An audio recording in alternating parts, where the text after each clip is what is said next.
അങ്ങനെ big boss season 7 ആദ്യത്തെ ആഴ്ച എത്തിയിരിക്കുകയാണ്. എല്ലാ ആഴ്ചകളുടെയും ഏറ്റവും വലിയ പ്രത്യേകത എന്ന് പറയുന്നത് ലാലേട്ടൻ നേരിട്ട് വരുന്നു, ഇവരുടെ കാര്യങ്ങളൊക്കെ സംസാരിക്കുന്നു. നമ്മൾ ഈ ഒരാഴ്ച ചർച്ച ചെയ്ത കാര്യങ്ങളിൽ ഏതൊക്കെയായിരിക്കും ലാലേട്ടൻ പറയാൻ പോകുന്നത്, ആർക്കൊക്കെ ആയിരിക്കും ലാലേട്ടൻ പണിഷ്മെന്റ് കൊടുക്കാൻ പോകുന്നത്, എന്തൊക്കെ വലിയ കാര്യങ്ങളാണ് ലാലേട്ടൻ നെഗ്ലക്റ്റ് ചെയ്യുന്നത് എന്ന് വരെയുള്ള കാര്യങ്ങളാണ്. കഴിഞ്ഞ സീസണുകളൊക്കെ നമ്മൾ ഇങ്ങനെയായിരുന്നു ചർച്ച ചെയ്തതെങ്കിൽ ഈ സീസൺ കുറച്ചും കൂടെ അടിപൊളിയായിരിക്കും എന്നതിൻ്റെ ഒരു പ്രൊമോ ഇപ്പോൾ വന്നിരിക്കുകയാണ്.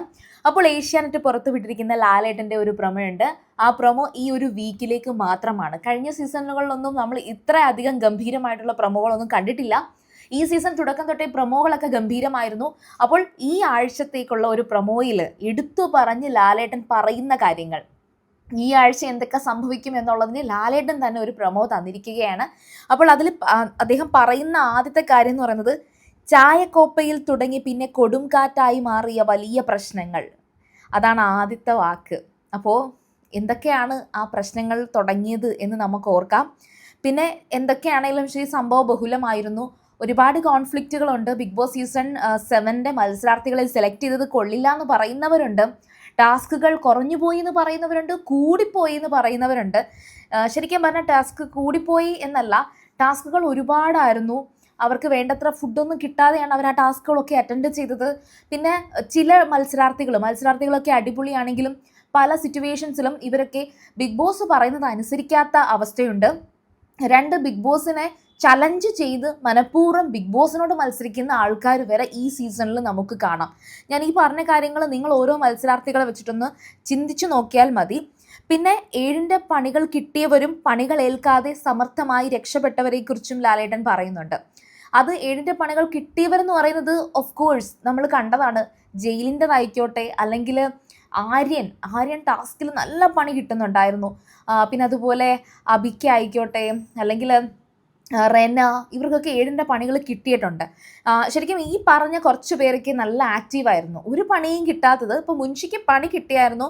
ആ പുകഞ്ഞ കൊള്ളി പുറത്ത് എന്ന് പറയുന്നതിനകത്ത് നമ്മുടെ അക്ബറാണ് മുൻഷി ചേട്ടനെ വീണ്ടും പുറത്തേക്കാക്കുന്നത്, ഷാനവാസിനെ അകത്താക്കിയത്. ഈ കാര്യങ്ങളൊക്കെ നമ്മൾ കണ്ടിരുന്നു.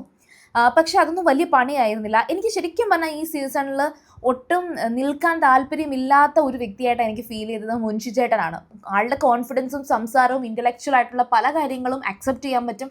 ബട്ട് ഒരു ബിഗ് ബോസിന് വേണ്ടിയിട്ടുള്ള ഒരാളായിട്ട് എനിക്ക് തോന്നിയില്ല. അപ്പോൾ അദ്ദേഹം സത്യം പറഞ്ഞാൽ പണിയൊന്നും ഏൽക്കാതെ ഇങ്ങനെ നൈസായിട്ട് നടക്കുകയാണ്. പിന്നെ പണികളൊക്കെ തട്ടി മാറ്റി അതിജീവിച്ചിട്ടുള്ളവരാണ് ഇതിനകത്ത് ഏറ്റവും കൂടുതലും. അങ്ങനെയുള്ള ആൾക്കാർ തന്നെയാണ്. പിന്നെ ഒറ്റപ്പെടൽ സ്ട്രാറ്റജി തുടക്കമേ എടുത്തത് അനീഷാണ്. അത് ലാലേട്ടൻ പറയുന്നുണ്ട്. ഒറ്റപ്പെടൽ സ്ട്രാറ്റജി, കൂട്ടുചേർന്നുള്ള കളികൾ, വൈകാരികമായി സഹമത്സരാർത്ഥികളെ അറ്റാക്ക് ചെയ്ത സിറ്റുവേഷൻസ്. കൂട്ടുചേർന്നത് വേറെ ആരുമല്ല, അത് നമ്മൾ അപ്പാനിയും അക്ബറുമായിരുന്നു. അതിൻ്റെ ഇടയിലേക്ക് ആര്യൻ വരുന്നുണ്ട്. പിന്നെ പലപ്പോഴും ഷാനവാസിനെ പിടിച്ചിടാൻ ശ്രമിക്കുന്നുണ്ട്, പക്ഷെ ഷാനവാസ് ഒറ്റയ്ക്ക് നിന്നാണ് കളിക്കുന്നത്. പിന്നെ വൈകാരികമായിട്ട് ഒരുപാട് കാര്യങ്ങളുണ്ടായിരുന്നു.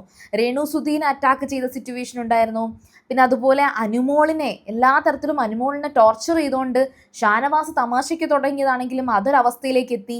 പിന്നെ നമ്മുടെ ലാസ്റ്റ് എപ്പിസോഡിൽ ഇപ്പം ദേണ്ട അനുമോളിനെ അനീഷ് ടോർച്ചർ ചെയ്ത് സംസാരിച്ചു. അപ്പോഴത്തേക്കും എരുതിയിൽ എണ്ണ ഒഴിച്ച് അപ്പാനി ഓരോ പണി കൊടുത്തപ്പോഴത്തേക്കും അനുമോൾ വീണ്ടും പൊട്ടിത്തെറിക്കുന്നുണ്ട്.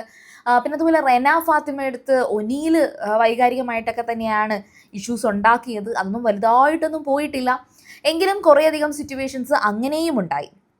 പക്ഷേ ഈ സീസണിൽ എനിക്ക് തോന്നിയ ഒരു കാര്യം, അതായത് ഈ ഒരു പ്രൊമോ വന്ന സമയത്ത് എടുത്തു പറഞ്ഞത്, ഓമനപ്പേര് ടാസ്കിനെ വൈകൃതമാക്കിയത് അത് ലാലേട്ടൻ ചോദിക്കുമെന്ന് ലാലേട്ടൻ തന്നെ പ്രൊമോയിൽ പറയുന്നുണ്ട്. നമുക്കറിയാം അക്ബറും രേണു സുധിയും തമ്മിലുണ്ടായ ഒരു വഴക്ക്. ശരിക്കും പറഞ്ഞാൽ അത് ടാസ്കിൻ്റെ പേരിലാണെങ്കിലും ഒരു സെപ്റ്റിക് ടാങ്ക് എന്ന് പറയുന്നൊരു വാക്ക് അക്ബർ വിളിക്കാൻ പാടില്ലായിരുന്നു. അപ്പോൾ അത് അക്ബർ വിളിച്ചത്, രേണു സുധിയെ അങ്ങനെ വിളിച്ചത് തെറ്റ് തന്നെയാണ്. ആ തെറ്റ് ലാലേട്ടൻ ചോദിക്കുമെന്ന് ഉറപ്പാണ്. അതുകൊണ്ട് തന്നെ ഇത്രയും പ്രശ്നങ്ങൾ ഉണ്ടായതിനകത്ത് ലാലേട്ടൻ ആ പേര് ചോദിക്കും. അതായത് ഓമന പേരിനെ വൈകൃതമാക്കിയത് അക്ബർ തന്നെയാണ്. അത് ചോദിക്കും എന്നുള്ളത് വരുമ്പോഴത്തേക്കും രേണു സുധിക്ക് ഉണ്ടായിരിക്കുന്ന ഒരു ഒരു സപ്പോർട്ടാണ് നമുക്ക് മനസ്സിലാക്കാൻ പറ്റുന്നത്.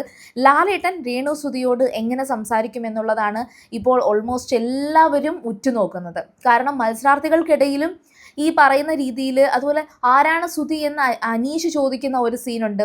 അപ്പോഴത്തേക്കും എടോടോടോ എൻ്റെ സുധിച്ചേട്ടനെ തൊട്ട് കളിക്കരുത്, മരിച്ചുപോയ ഒരാളെ തൊട്ട് കളിക്കരുതെന്ന് പറഞ്ഞാൽ അനീഷിൻ്റെ അടുത്ത് ഭയങ്കരമായിട്ട് ദേഷ്യപ്പെടുന്ന ഒരു സീൻ നമ്മൾ കാണുന്നുണ്ട്. സോ ഇങ്ങനെയൊക്കെ വരുമ്പോഴത്തേക്കും ലാലേട്ടനോട് എങ്ങനെയായിരിക്കും രേണു സുധി സംസാരിക്കാൻ പോകുന്നത് എന്നൊക്കെ നമുക്ക് കാണാം. പിന്നെ അത് മാത്രമല്ല, രേണു സുധിയുടെ ഒരു വീഡിയോ പുറത്ത് വന്നിട്ടുണ്ടായിരുന്നു. ആ വീഡിയോ റിലേറ്റ് ചെയ്തിട്ട് എന്തെങ്കിലും സംസാരിക്കുമോ എന്ന് അറിയത്തില്ല. രേണു സുധിക്ക് ഓവറോൾ ഏഷ്യാനെറ്റിൻ്റെ വക ഒരു സപ്പോർട്ട് ഉള്ളതുപോലെയാണ്. ഇപ്പോൾ പ്രൊമോയൊക്കെ കാണാണെങ്കിലും രേണു സുധി എന്ത് ചെയ്തിട്ടുണ്ടെങ്കിലും അതിൻ്റെ ഒരു ക്ലിപ്പ് ഏഷ്യാനെറ്റിൽ വരാറുണ്ട്. ഈവൻ ഞാൻ ശ്രദ്ധിച്ചൊരു കാര്യം എന്ന് വെച്ചാൽ വോട്ട് ഫോർ രേണു സുധി എന്നുള്ളതായിരുന്നു ആദ്യം തന്നെ. അത് എല്ലാവരുടെയും 7 സ്ലൈഡുകൾ ഉണ്ടെങ്കിലും ആദ്യം കിടന്നത് രേണുവിൻ്റെ ആയിരുന്നു. അതൊക്കെ ആരെങ്കിലും ശ്രദ്ധിച്ചോ എന്ന് എനിക്ക് അറിയത്തില്ല. പിന്നെ അതുപോലെ സ്ക്രിപ്റ്റഡ് ആണ്, ബിഗ് ബോസ് സ്ക്രിപ്റ്റഡ് ആണെന്ന് എനിക്ക് 1% പോലും പറയാനില്ല. പക്ഷേ എഡിറ്റഡ് ആണ്. അത് ഭയങ്കര ഒറിജിനൽ ലൈവ് ഒന്നുമല്ല, അത് എഡിറ്റഡ് ആണ്. അപ്പോൾ അത്തരത്തിൽ എഡിറ്റഡ് ആവുന്നതിനകത്ത് അവർക്ക് തീരുമാനിക്കാം ആരുടെ പോർഷൻ കൂടുതൽ കാണിക്കണം എന്നൊക്കെ. ചില സമയങ്ങളിലൊക്കെ ലൈവിൽ കാണുന്നതൊന്നും വരാതെയാണ് നമ്മുടെ ഇതിനകത്ത് എപ്പിസോഡിൽ വരുന്നത്. പിന്നെ ലൈവ് എന്ന് പറയുന്നതും കംപ്ലീറ്റ്ലി എഡിറ്റഡ് ആണ്. ലൈവിലും ആരെ കാണിക്കണം, ആരെ കാണിക്കേണ്ട, എന്ത് കാണിക്കണം എന്നൊക്കെ അവർ ഡിസൈഡ് ചെയ്തിട്ടാണ് വിടുന്നത്. അല്ലാതെ നമ്മളൊരു പ്രോപ്പർ ലൈവായിട്ടൊരു സംഭവം കണ്ടുകൊണ്ടിരിക്കുന്നതല്ല. ഹോട്ട്സ്റ്റാറിൽ നിങ്ങൾ ലൈവ് കാണുന്നത് പോലും എഡിറ്റഡ് ആണ്. അതിൽ വരുന്ന മോശം പേരുകൾ, ചില ബ്രാൻഡുകളുടെ പേരുകൾ, കാറിൻ്റെയൊക്കെ കാര്യങ്ങൾ സംസാരിക്കുന്നതിൻ്റെ ഇടയിൽ ബ്രാൻഡിൻ്റെയൊക്കെ പേരുകളൊക്കെ മ്യൂട്ട് ചെയ്തിട്ടാണ് പോകുന്നത്. സോ ബിഗ് ബോസ് എന്ന് പറയുന്നത് കംപ്ലീറ്റ്ലി എഡിറ്റഡ് ആണ്, നോട്ട് സ്ക്രിപ്റ്റഡ്. ഓക്കെ. പിന്നെ അതുപോലെ തന്നെ എലിമിനേഷൻ ഉണ്ടോ ഇല്ലയോ എന്നുള്ളത് എല്ലാവരും ചോദിക്കുന്നുണ്ട്. അത് ലാലേട്ടൻ പറയുന്നുണ്ട്, പ്രേക്ഷക വിധിയിൽ ഏറ്റവും പിന്നിലായവരെ എലിമിനേറ്റ് ചെയ്യും എന്ന് തന്നെയാണ് പറയുന്നത്. അപ്പോൾ ഈ സീസണിൽ ഈ ഒരു വീക്കിൽ ഫസ്റ്റ് എലിമിനേഷൻ നടക്കും എന്ന് തന്നെയാണ് തോന്നുന്നത്. ഫസ്റ്റ് എലിമിനേഷൻ ഇതിനു മുമ്പും നടന്നിട്ടുണ്ട്. അതായത് ആദ്യ ആഴ്ചയിൽ തന്നെ ബിഗ് ബോസിൽ നിന്ന് പുറത്തു പോയിട്ടുള്ളവരുണ്ട്. അതുകൊണ്ട് അത് വലിയൊരു അതിശയമല്ല. പക്ഷേ ഈ സീസണിൽ അങ്ങനൊരു അവസ്ഥ ആദ്യമേ വരണം എന്ന് എനിക്ക് തോന്നുന്നില്ല. ഈവൻ മുൻഷി രഞ്ജിത്ത് ആണെങ്കിലും ഒരു 2 ആഴ്ച കൂടി നമുക്ക് സമയം കൊടുക്കാം എന്നാണ് തോന്നിയിട്ടുള്ളത്. ഉടനെ എലിമിനേറ്റ് ആകണം എന്ന് എനിക്ക് തോന്നിയിട്ടില്ല. പിന്നെ ഒരു കാര്യം എന്ന് വെച്ചാൽ പണിപ്പുര ടാസ്ക് ഉഴപ്പി എന്നുള്ളൊരു കാര്യമുണ്ട്. പണിപ്പുര ടാസ്ക് ഈ വീക്കിൽ 2 എണ്ണമായിരുന്നു. 2ാമത്തെ ടാസ്കിലാണ് അക്ബർ ഒറ്റയ്ക്ക് പോയി വളരെ ബുദ്ധിപരമായിട്ട് അക്ബർ ഇവർക്ക് വേണ്ടിയിട്ടുള്ള ഫുഡൊക്കെ എടുത്തുകൊണ്ട് കൊടുക്കുന്നുണ്ട്. പക്ഷേ ആദ്യത്തെ പണിപ്പുര ടാസ്കിനകത്ത് അക്ബറും അക്ബറിൻ്റെ കൂടെ നൂറ ആൻഡ് ആദില ഉണ്ടായിരുന്നു. പക്ഷേ ഒന്നും കിട്ടിയില്ല. പണിപ്പുര ടാസ്ക് അവർക്ക് ഫെയിലുവർ ആയിരുന്നു. അപ്പോൾ ഇനി വരുന്ന പണിപ്പുര ടാസ്ക് എങ്ങനെയായിരിക്കണം എന്നൊക്കെ ചിലപ്പം ലാലേട്ടൻ ഉപദേശിക്കും. പിന്നെ ഇവരെല്ലാവരും ലാലേട്ടനോട് പറയാൻ പോകുന്ന കുറേ പരാതികളുണ്ട്. അതിനകത്ത് ഉറപ്പായിട്ടും നമുക്ക് ഫുഡ് കിട്ടുന്നില്ല എന്നൊക്കെ ശാരിക പറയാനുള്ള ഒരു ഇത് ഞാൻ കാണുന്നുണ്ട്. പിന്നെ അതുപോലെ ലാലേട്ടൻ ജിസേലിനെയും അനുമോളിനെയും ഒക്കെ നന്നായിട്ട് ഫയർ ചെയ്യാനുള്ള ഒരു ചാൻസ് ഉണ്ട്. കാരണം ഇവരോടത്തൊരു 1000 തവണ പറഞ്ഞിട്ടുണ്ട് ഈ പറയുന്ന കണക്ക് ബിഗ് ബോസ് അനുവദിക്കാത്ത സാധനങ്ങൾ ഉപയോഗിക്കരുത്, ലിപ്സ്റ്റിക്ക്, മേക്കപ്പ് ഒന്നും ഉപയോഗിക്കരുത് എന്ന് എത്ര പറഞ്ഞിട്ടും എസ്പെഷ്യലി ജിസേൽ ചെയ്തത് എന്താണെന്നറിയോ? ടിഷ്യൂ പേപ്പറിനകത്ത് സ്വന്തം ലിപ്സ്റ്റിക്ക് തന്നെ ഒളിപ്പിച്ച് വെച്ചിട്ട് അത് മൈക്കിൻ്റെ ബാഗിനകത്ത് ഇട്ടിട്ട് കൂടെ ആ ലിപ്സ്റ്റിക്ക് എടുത്തിടുന്നുണ്ട്. അത് ശരിയാണോ? പിന്നെ അതുപോലെ ജിസേൽ റൂള് ബ്രേക്ക് ചെയ്തിട്ട് ഡ്രസ്സൊക്കെ ഇട്ടിട്ടുണ്ടായിരുന്നു. ഒരു ഡ്രസ്സ് എടുത്ത് മാറ്റി വെച്ചിട്ട് അതൊക്കെ ഇടുന്നുണ്ട്. അപ്പോൾ അതൊക്കെ തെറ്റാണെന്നാണ് എൻ്റെ അഭിപ്രായം. കാരണം അവിടെയുള്ള ബാക്കി ആർക്കും, ഈവൻ നമ്മളൊക്കെ കുറ്റം പറയുന്നുണ്ടെങ്കിൽ രേണു സുധി പോലും ഒരു നിയമലംഘനം രേണു സുധി നടത്തിയിട്ടില്ല. വളരെ ക്ലീൻ ആയിട്ടാണ് നിൽക്കുന്നത്. അവിടെ അനുമോളും ജിസേലും ഒക്കെ അത് തെറ്റിക്കുന്നുണ്ട് കേട്ടോ. പിന്നെ 2ാമത്തെ കാര്യം ശരിക്കും പറഞ്ഞാൽ നെവിനാണ് ഇത്തവണ ഈ ഒരു ആഴ്ച മുഴുവൻ ഏറ്റവും കൂടുതൽ നെവിൻ സംസാരിച്ചിട്ടുള്ളത് ബിഗ് ബോസിനോടാണ്. അപ്പോൾ ബിഗ് ബോസ് ഇതൊക്കെ കേട്ടിട്ട് ഇതെല്ലാം കേൾക്കുന്നതായിട്ട് ക്യാമറ ഇങ്ങനെ തിരിയുന്നതായിട്ടൊക്കെ ഉണ്ട്. അപ്പം നെവിൻ്റെ ഒരു ആറ്റിറ്റ്യൂഡേ അങ്ങനെയാണ്. ആളൊരു ഇത്തിരി ഫണ്ണി എൻ്റർടൈനർ ആണ്. ബട്ട് നല്ല ബുദ്ധിയും ബോധമുള്ള ഒരു പുരുഷൻ തന്നെയാണ്. കുറേ പേര് വീണ്ടും കഴിഞ്ഞ സീസണിലൊക്കെ റിയാസിനെയൊക്കെ പറഞ്ഞതുപോലെ ഭയങ്കര ഒരു ഹെയ്റ്റ് കമൻറ്റും വൃത്തികേടും ഒക്കെ പറഞ്ഞു തുടങ്ങിയിട്ടുണ്ട്. അത്തരത്തിലൊന്നും ഒരാളെയും ബുള്ളിയും ചെയ്യുന്നതിനോട് ഒരു താല്പര്യവുമില്ല. അത്തരത്തിലുള്ള കമൻസുകളൊക്കെ ഒഴിവാക്കുന്നതാണ് ഏറ്റവും ബെസ്റ്റ്. പിന്നെ നെവിൻ്റെ ആ ഒരു ഫണ്ണി ആറ്റിറ്റ്യൂഡൊക്കെ ബിഗ് ബോസിനോടാണ് കൂടുതലും കാണിക്കുന്നത്. ഈവൻ ബിഗ് ബോസ് തുണി തരാത്തതിൻ്റെ പേരിൽ ബിഗ് ബോസിനോട് മിണ്ടത്തില്ല എന്ന് പറഞ്ഞ് പിണങ്ങിയിരിക്കുന്ന ഒരു കുട്ടിത്തം നിറഞ്ഞ ഒരു ക്യാരക്ടറായിട്ട് നെവിനെ കാണിക്കുന്നുണ്ട്. ഇതൊന്നും ഒരു ഡ്രാമയല്ല കേട്ടോ. നിങ്ങളുടെ ചുറ്റും ഇങ്ങനെയൊക്കെ ആൾക്കാരില്ലേ? ഞാനൊക്കെ കാണാറുണ്ട്. നമ്മളൊക്കെ ഒരുപാട് ആൾക്കാരെ കാണുമ്പോൾ നമ്മൾ നിനക്കുള്ള മനുഷ്യരെയൊക്കെ കാണാറുണ്ട്. സോ അക്സെപ്റ്റ് ചെയ്യാറുണ്ട്. അപ്പോൾ എന്തായാലും ശരി, ഇന്ന് രാത്രി നമുക്ക് എന്തായാലും കണ്ടു നോക്കാം. നമ്മുടെ ലാലേട്ടൻ വരികയാണ്.